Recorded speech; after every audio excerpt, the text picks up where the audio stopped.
हम पढ़ने जा रहे हैं भारत की खोज कक्षा 8 से पाठ 3 सिंधु घाटी की सभ्यता। हम जानते हैं कि पुरातत्ववेत्ता मतलब आर्कियोलॉजिस्ट हमेशा हर जगह की खुदाई करते हैं और वहाँ से जो अवशेष मिलते हैं उससे हमें भारत के इतिहास के बारे में जानकारी मिलती है। तो ये जो लेटर नेहरू जी लिख रहे हैं ये भारत की आज़ादी के पहले के लेटर्स हैं। तो इसमें नेहरू जी बता रहे हैं कि उस समय खुदाई का काम चल रहा था और जैसा कि हम जानते हैं कि पाकिस्तान भी उस समय भारत का ही एक हिस्सा था। तो पाकिस्तान में भी खुदाई का काम चल रहा था और यहाँ पंजाब में भी चल रहा था और इत्तेफाक ऐसा हुआ कि दोनों जगह से जो हमें अवशेष मिले तो वो बहुत कुछ एक जैसे थे। सिंधु घाटी सभ्यता के अवशेष हमें पाकिस्तान के सिंध में मोहनजोदड़ो नामक स्थान में और पश्चिमी पंजाब के हड़प्पा नामक स्थान में मिले। इन खुदाइयों के बाद हमें प्राचीन भारत के इतिहास को समझने में बहुत मदद मिली और इस समझ से एक क्रांति सी आ गई। हमने पहली बार भारत के अतीत की तस्वीर को देखा था सिंधु घाटी सभ्यता के रूप में।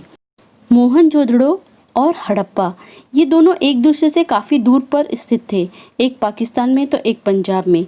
पर ये एक संयोग है कि दोनों में एक साथ खुदाई का काम शुरू हुआ और दोनों में जो हमें अवशेष मिले उनमें काफ़ी समानताएं थी और इसे देखकर हम ये कह सकते हैं कि ये जो नगर व्यवस्था थी, सिंधु घाटी सभ्यता थी, ये बहुत दूर तक फैली हुई थी। और हो सकता है ये जैसे ये सभ्यता है वैसे ही इन दोनों के बीच में बहुत सारी ऐसी सभ्यताएं हों जिसकी खोज नहीं की गई, जिसकी खुदाई नहीं की गई। और ऐसा भी संभव है कि भविष्य में अगर हम खुदाई करें तो ऐसी हमें और भी सभ्यता मिले। अभी हमें सिंधु घाटी सभ्यता के बारे में इतना पता चला है कि ये सभ्यता बहुत दूर दूर तक थी। ये पश्चिम में काठियावाड़ में और पंजाब के अंबाला जिले तक थी और कहा जाता है कि ये सभ्यता गंगा घाटी तक फैली हुई थी। यह सभ्यता विशेष रूप से उत्तर भारत में दूर दूर तक फैली हुई थी। सिंधु घाटी सभ्यता बहुत महत्वपूर्ण सभ्यता है और इसे देखकर हम कह सकते हैं कि ये बहुत विकसित सभ्यता रही होगी और विकास के इस दौर तक पहुंचने में उसे हजारों वर्ष लग गए होंगे। और यह सभ्यता प्रधान रूप से कैसी थी? धर्मनिरपेक्ष सभ्यता थी। मतलब बहुत सारे धर्म थे लेकिन कोई भी धर्म किसी और धर्म पर हावी नहीं था। हम सभी जानते हैं कि भारत एक धर्मनिरपेक्ष राष्ट्र है, तो उसकी शुरुआत शायद सिंधु घाटी सभ्यता से ही हुई, जिसके बाद बहुत सारे सांस्कृतिक युग आए जिसमें ये धर्मनिरपेक्षता देखने को मिलती है। अब ये सिंधु घाटी सभ्यता जो थी उसने फारस, मेसोपोटामिया, मिस्र इन सभी सभ्यताओं से संबंध स्थापित किए और उनके साथ व्यापार भी किया और उनसे ये कई दृष्टियों में बेहतर सभ्यता भी थी।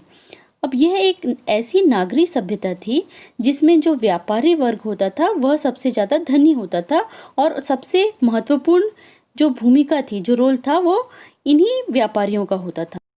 इन नगरों के सड़कों के किनारे छोटी छोटी दुकानों की लंबी कतारें होती थी, लंबी लाइन से बहुत छोटी छोटी दुकानें होती थी। अब सिंधु घाटी सभ्यता और वर्तमान भारत, इन दोनों के बीच बहुत सारे दौर गुजरे हैं, बहुत सारे युग आए हैं जिनके बारे में हमें नहीं मालूम क्योंकि खुदाई नहीं हुई है और इनके बारे में हम नहीं जानते।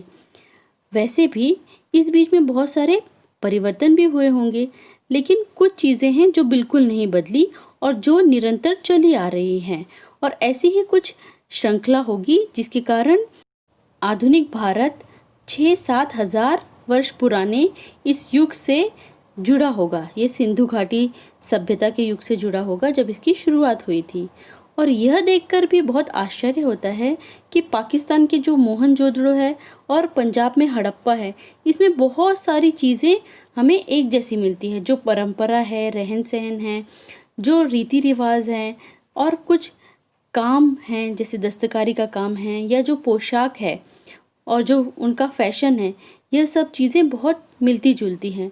तो यह सब देखकर नेहरू जी को बहुत आश्चर्य हो रहा है। इसके अलावा नेहरू जी कह रहे हैं कि यह बात और भी दिलचस्प है कि ये जो भारत अपनी कहानी की इस भोर बेला में एक नन्हे बच्चे की तरह नहीं बल्कि अनेक रूपों में विकसित सयाने के रूप में दिखाई पड़ता है। मतलब सिंधु घाटी सभ्यता को देखकर हम बोल सकते हैं ये कि बहुत विकसित सभ्यता थी। बच्चा छोटा होता है, उसे कुछ ज्ञान नहीं होता है, लेकिन जो सयाने लोग होते हैं, जो वृद्ध लोग होते हैं, वो बहुत अनुभवी होते हैं। तो ये सभ्यता भी बहुत दौर से गुजरी थी और बहुत कुछ अनुभव की हुई थी। और सिंधु घाटी सभ्यता को इस अवस्था तक पहुंचने में हजारों वर्ष का समय लग गया होगा, क्योंकि उन नगरों को अगर हम देखेंगे तो हम यह जान पाएंगे कि जीवन के जो तौर तरीके होते हैं उससे लोग अपरिचित नहीं थे और तकनीकी में बहुत ज़्यादा विकास हो गया था, जिससे जो कला है, जो जीवन की सुख सुविधा है, उन सब में उन्होंने तकनीकी का इस्तेमाल किया था।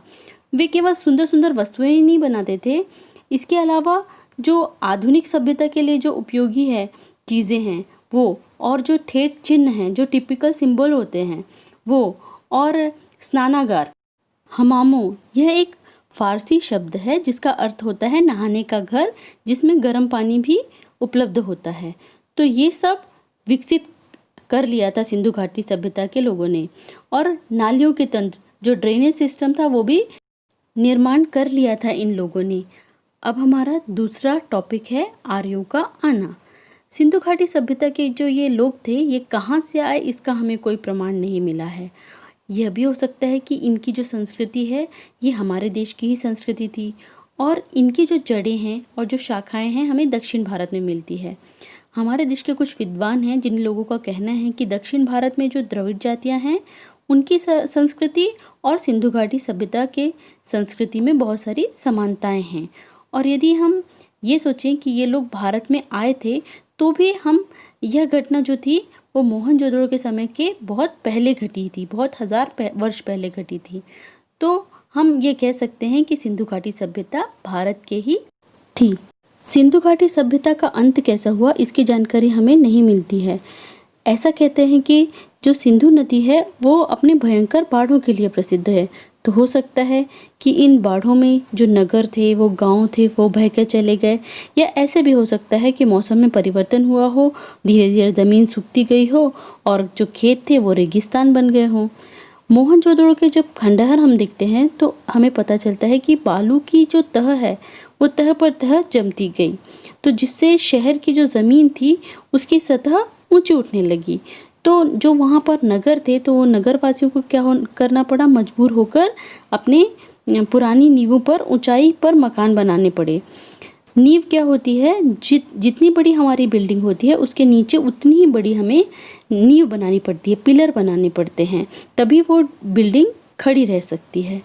तो जब तह पे तह रेत की जमने के कारण वह सतह ऊंची उठने लगी, तो उन्हें अपने मकानों में मंजिलें बढ़ानी पड़ी, मकानों को भी ऊंचा करना पड़ा।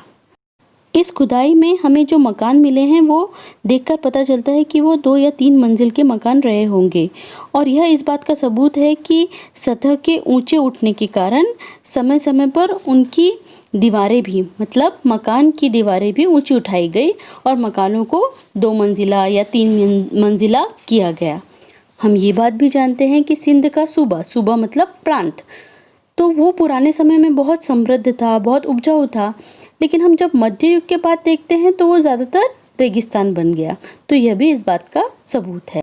हो सकता है मौसम में परिवर्तन के कारण सिंधु घाटी के लोगों के रहन सहन पद्धति में कुछ अंतर आया हो, प्रभाव पड़ा हो, लेकिन इसका प्रभाव एक छोटे से हिस्से पर पड़ा होगा। इस दूर दूर तक फैली हुई नागर सभ्यता में सभी जगह तो प्रभाव नहीं पड़ा होगा, और हम इस बात पर विश्वास करते हैं। और इसके कारण भी बहुत कुछ हैं, जिससे हमें ये पता चलता है कि यह सभ्यता जो थी गंगा घाटी में या उससे भी दूर दूर तक फैली हुई थी। लेकिन इस बात का फैसला लेने के लिए हमारे पास कोई ठोस प्रमाण नहीं है, कोई आंकड़े नहीं हैं। और हम कह रहे हैं कि बालू के कारण ये पूरे नगर ढक गए होंगे, लेकिन इसी बालू के कारण ये प्राचीन शहर सुरक्षित रहे, जबकि दूसरे कई शहर प्राचीन सभ्यता के प्रमाण धीरे धीरे नष्ट होते रहे और समय के साथ साथ बिखर गए, खंड खंड हो गए।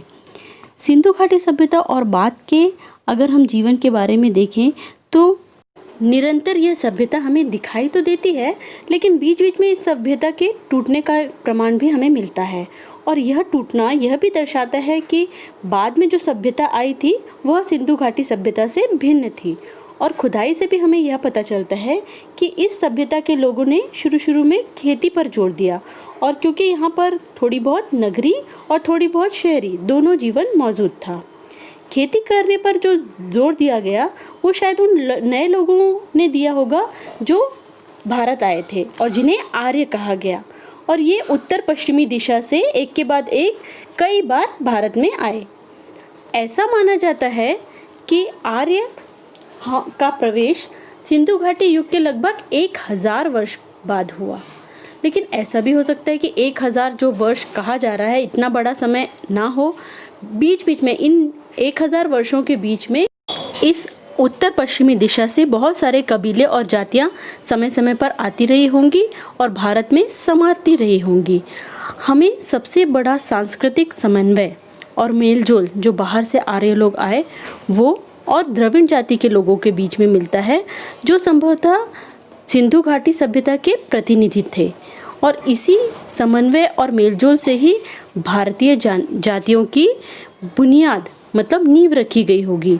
इसी से आगे चलकर भारतीय संस्कृति का विकास हुआ होगा, जिसमें सिंधु घाटी सभ्यता के लोग, आर्य और द्रविड़ दोनों जाति की सभ्यताओं के लोगों के तत्व हमें दिखाई देते हैं। और बाद के युगों में और भी बहुत सारी जातियां आई जिसने हमारी संस्कृति पर प्रभाव डाला और फिर यहीं पर घुल मिलकर रह गए। हमारा अगला टॉपिक है प्राचीनतम अभिलेख, धर्म ग्रंथ और पुराण। जब तक सिंधु घाटी सभ्यता की खोज नहीं हुई थी तब तक हम ये मानते थे कि भारतीय संस्कृति का जो सबसे पुराना इतिहास है वो वेद है और जो युग है वो वैदिक युग है। और हमारे जो विद्वान हैं उन्होंने वैदिक युग का काल जो है वो बहुत पहले बताया है, लेकिन जो यूरोपियन विद्वान हैं वो इसका समय बहुत बाद में मानते हैं। आजकल के जो विद्वान हैं वो अधिकांशतः ऋग्वेद की ऋचाओं का समय जो है वो ईसा पूर्व 1500 मानते हैं। पर मोहनजोदड़ो की जब खुदाई हो गई तो बहुत सारे जो भारतीय धर्म ग्रंथ थे और उनको और पुराना, मतलब ये मोहनजोदड़ो के समय के भी बहुत पुराने हैं, ऐसा साबित करने की जो प्रवृत्ति है वो बढ़ गई।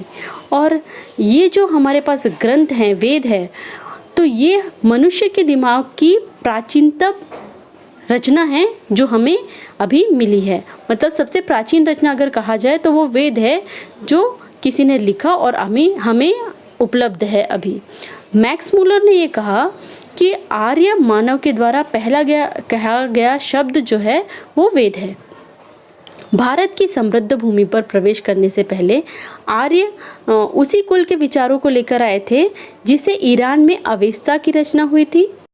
अवेस्ता पारसियों का प्रमुख धार्मिक ग्रंथ है और इस ग्रंथ में जो विचार लिखे हुए हैं उन्हीं विचारों को लेकर आर्य भारत में आए और उन्होंने इन्हीं विचारों का विकास किया, पल्लवन किया, मतलब विकास किया और चारों ओर फैलाया।